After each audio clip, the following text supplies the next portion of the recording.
A ver el tema del espacio dual. Lo que vamos a ver es cómo está definido. Para eso vamos a considerar B un espacio vectorial sobre un campo F, como está aquí, y vamos a definir el espacio dual de este espacio vectorial como LB ¿sí?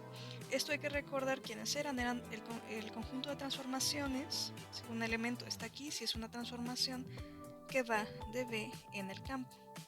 Sí, este es un elemento de LBF. Entonces, este conjunto va a ser el espacio dual para este espacio vectorial B, y lo vamos a denotar, esto es solo notación, como B estrella o B asterisco. ¿Sí? Entonces, este de nuevo es un espacio vectorial, nosotros ya habíamos visto esto, entonces él también tendría como su espacio dual. Entonces el espacio doble dual de B pues justo va a resultar el espacio dual de B dual.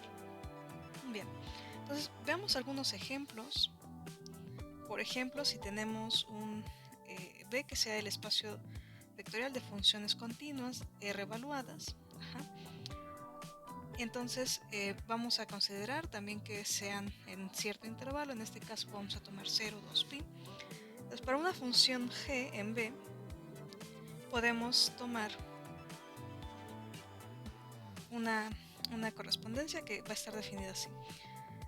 Una función h que va de B en R y va a estar dada de esta manera. H de x va a ser igual a calcular esta integral. Bien, entonces en caso, por ejemplo, muy particular en que g de t pues sea esta función, seno de nt o coseno de nt, esta función pues tiene esta correspondencia, se llama el enésimo coeficiente de Fourier de x. Bien, entonces el espacio dual ahora lo que estamos haciendo es cambiando a un espacio, el cual dentro de los elementos que tiene, ahora son funciones muy particulares que van de un espacio ya fijo a el campo donde son espacios vectoriales. Por ejemplo, si consideramos ahora a D como matrices cuadradas de n por n y tomamos f, esta función, que a una matriz, ahora aquí tomamos una matriz, lo envía a su traza. Entonces recordemos quién era la traza. La traza era, te fijas en todos los elementos que están en la diagonal, sí, en este caso pues tiene sentido porque es una matriz cuadrada, y lo sumas, ¿no? Entonces eso te va a dar un número, bueno, un elemento en el campo, y eso es lo que habíamos definido como la traza. Entonces, por ejemplo, lo que sabemos de esta función, así como está definida, es que esta función se puede probar por las propiedades que tiene la traza, que es lineal, ¿sí? Es decir, que si tomamos f de...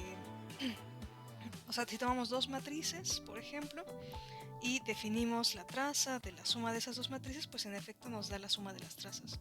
Y de manera similar con el producto escalar. Entonces, por ejemplo, esta función, así como esta estamos teniendo, pues nos está diciendo que esta función pues pertenece al espacio dual de B. Okay. Bueno, otro ejemplo a considerar que va a ser muy importante pues es el siguiente. Si tenemos B, un F espacio vectorial de dimensión finita, y digamos que tenemos aquí una base ordenada beta, entonces vamos a definir una función que lo que hace es que te fijas en un vector en tu espacio B y tenemos el vector coordenado respecto a esa base. Entonces esto nos va a dar un vector que se ve así, y vamos a definir la y-ésima función coordenada respecto a esta base. La y-ésima función coordenada pues va a ser una función que va de B en el campo, y que hace pues a un elemento x, toma el vector coordenado y se fija en el coeficiente que aparece de acuerdo al índice. Por ejemplo, en este caso sería ahí. Este ahí pues depende del x que estemos considerando y de su vector coordenado. Entonces estas funciones se van a llamar, como había comentado antes, las y-ésimas funciones coordenadas. Y algo que podemos notar es que justo cuando tomamos elementos en la base beta, pues fi de un elemento xj resulta ser la delta de Kronecker, ¿sí? Es decir, fi de xi es 1 y fi de xj con j distinto de i es 0. Bien. Ahora, algo que podemos observar también es que si tenemos B, un F espacio vectorial de dimensión finita, nosotros habíamos, o sea, podríamos pensar en la dimensión del espacio dual.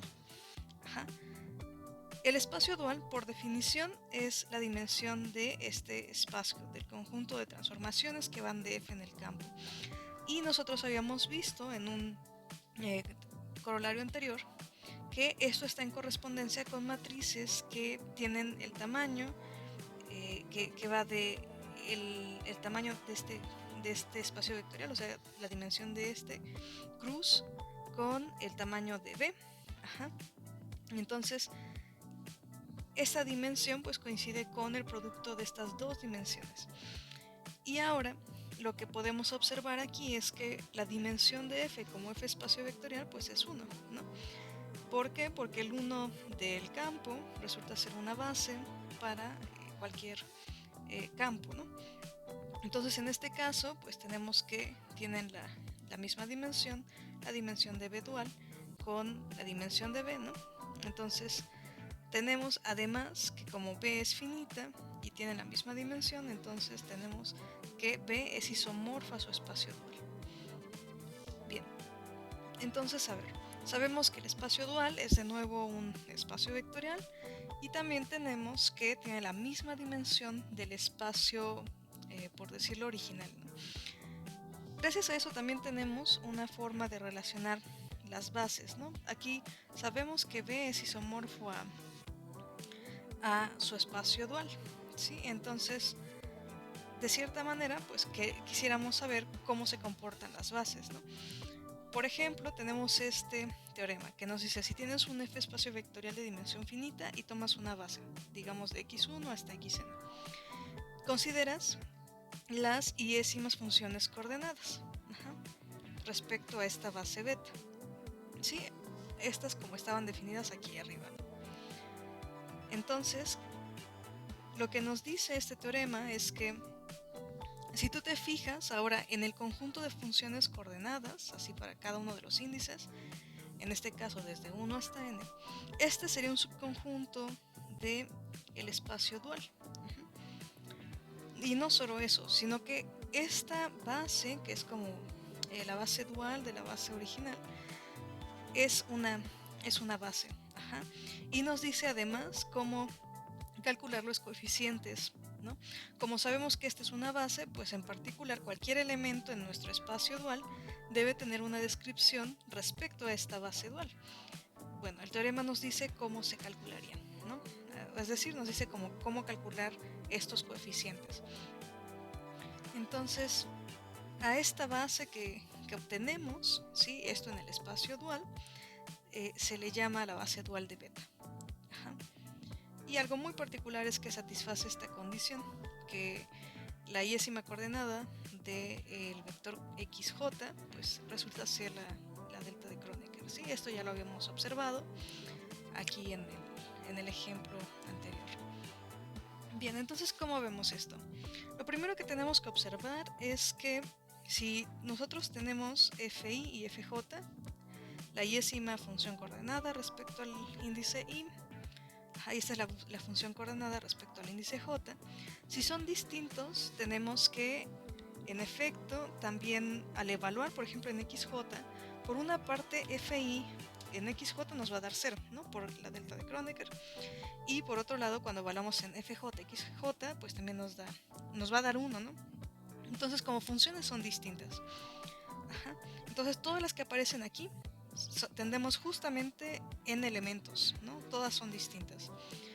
Y sabemos también que el espacio dual, pues tiene la misma dimensión de B. Ajá. Entonces, para ver qué es base, pues solo tendríamos que probar dos cosas, ¿no? Que tendremos que probar que es linealmente independiente y que genera, ¿no? Pero como estamos trabajando con espacios de dimensión finita y sabemos exactamente cuál es la dimensión de este espacio, pues solo basta comprobar que bien genera o es linealmente independiente. En este caso vamos a probar que genera.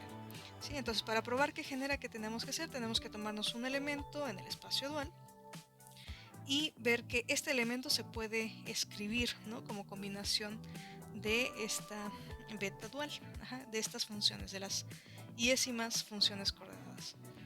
Bien, entonces, dado f, nosotros vamos a definir g de esta manera, ¿sí?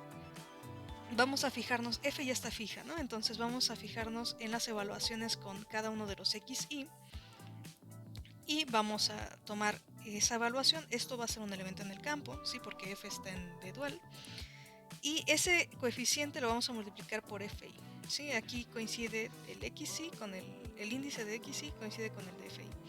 Y después, ya que hagamos esto con todos los xi entre 1 y n, pues vamos a tomar la suma completa.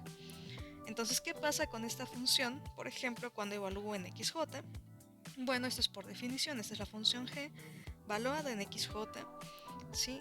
Cuando yo evalúo aquí, pues tengo que evaluar en cada uno de los sumandos, en este caso solo en fi xj, y sabemos que las funciones coordenadas tienen la propiedad de que esto es 0 si y es distinto de j, y es 1 si coincide y con j.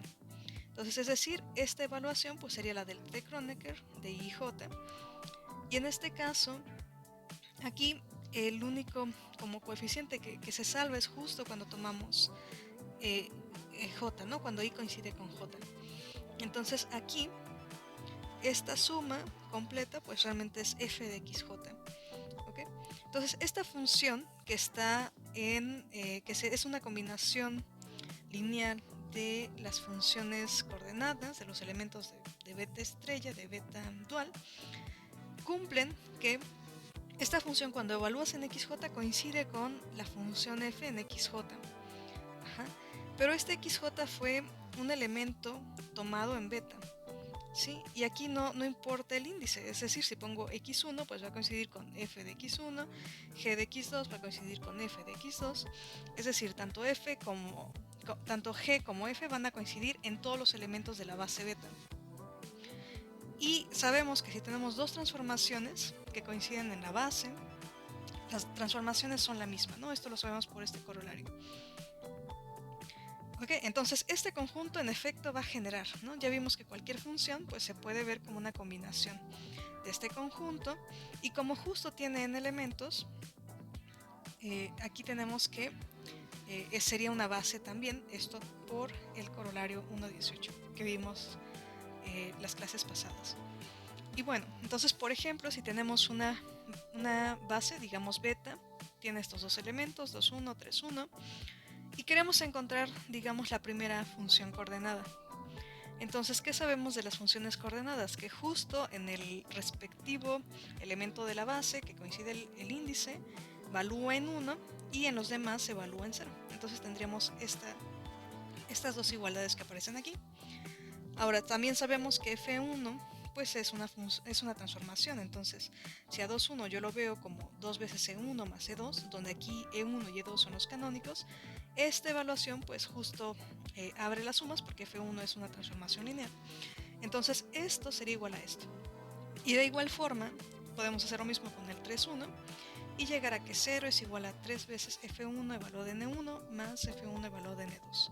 Entonces esto nos arroja un sistema, ¿sí?, de ecuaciones.